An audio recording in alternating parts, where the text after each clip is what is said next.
दुनिया भर के वैज्ञानिक जलवायु परिवर्तन पर अंतर सरकारी पैनल आईपीसीसी के हिस्से के रूप में काम करते हैं।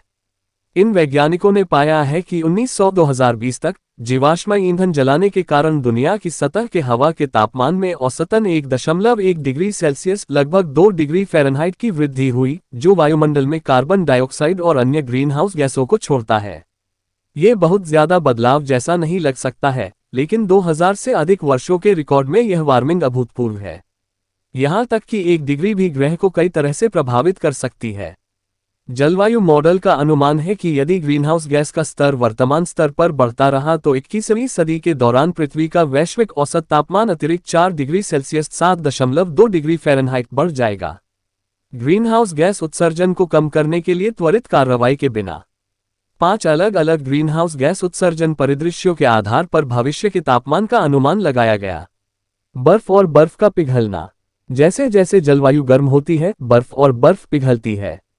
यह अनुमान लगाया गया है कि गर्मियों में ग्लेशियरों, बर्फ की चादरों और भूमि पर अन्य बर्फ और बर्फ का पिघलना सर्दियों में होने वाली वर्षा की मात्रा से अधिक रहेगा, जिसका अर्थ है कि बर्फ और बर्फ की कुल मात्रा में कमी होगी। ग्रह पर पिछले 100 वर्षों में दुनिया के सभी क्षेत्रों में पर्वतीय ग्लेशियरों का आकार कम हो गया है और आर्कटिक में परमाफ्रॉस्ट की मात्रा भी कम हो गई है। ग्रीनलैंड की बर्फ की चादर भी तेजी से पिघल रही है। आर्कटिक महासागर और अंटार्कटिका के आसपास तैरती समुद्री बर्फ जमे हुए समुद्री जल की मात्रा में कमी आने की उम्मीद है।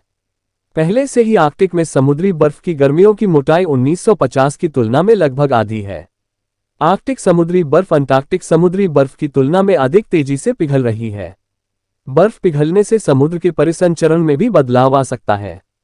हालांकि पिघलने की मात्रा के बारे में कुछ अनिश्चितता है। गर्मियों में आर्कटिक महासागर में सदी के अंत तक बर्फ मुक्त होने की संभावना है। बढ़ता समुद्र स्तर। गर्म जलवायु के कारण समुद्र का स्तर 2 तंत्रों के माध्यम से बढ़ता है। 1 ग्लेशियरों और बर्फ की चादरों। जमीन पर बर्फ के पिघलने से महासागरों में पानी जुड़ जाता है, जिससे समुद्र का स्तर बढ़ जाता है, और 2 गर्म होने पर समुद्र का पानी फैलता है, जिससे इसकी मात्रा बढ़ जाती है, और इस प्रकार समुद्र का स्तर भी बढ़ रहा है। 1880 के बाद से क्षेत्र और स्थान के आधार पर समुद्र का स्तर लगभग 0.10 से 0.20 मीटर, 0.3 से 0.75 फीट बढ़ गया है। थर्मल विस्तार और पिघलती बर्फ प्रत्येक ने वृद्धि में लगभग आधा योगदान दिया। हालांकि प्रत्येक स्रोत से योगदान की सटीक परिमाण में कुछ अनिश्चितता है। वर्ष 2050 तक मॉडलों का अनुमान है कि समुद्र का स्तर अतिरिक्त 0.25 से 0.30 मीटर बढ़ जाएगा, और 2100 तक ग्रीनहाउस गैस उत्सर्जन में तत्काल कटौती के बिना वैश्विक समुद्र स्तर में 1.1 मीटर 3.5 फीट की वृद्धि होने की उम्मीद है। कुछ निचले इलाकों में तापमान और भी अधिक बढ़ सकता है, जिससे तटीय समुदायों, आर्द्रभूमियों और वैश्विक व्यापार को खतरा हो सकता है। भले ही उत्सर्जन में तेजी से कटौती हो, फिर भी वर्तमान में मौजूद ग्रीनहाउस गैसों के स्तर के परिणामस्वरूप सदी के अंत तक समुद्र स्तर में लगभग 0.6 मीटर 2 फीट की वृद्धि होने की संभावना है। समुद्र के स्तर में वृद्धि का अवलोकन किया और अनुमान लगाया। अवलोकन किया गया काली रेखा और 2100 तक समुद्र के स्तर में वृद्धि का अनुमान लगाया गया है, जहां रंगीन वक्र विभिन्न उत्सर्जन परिदृश्यों के लिए समुद्र के स्तर में वृद्धि का संकेत देते हैं। आईपीसीसी छठी मूल्यांकन रिपोर्ट।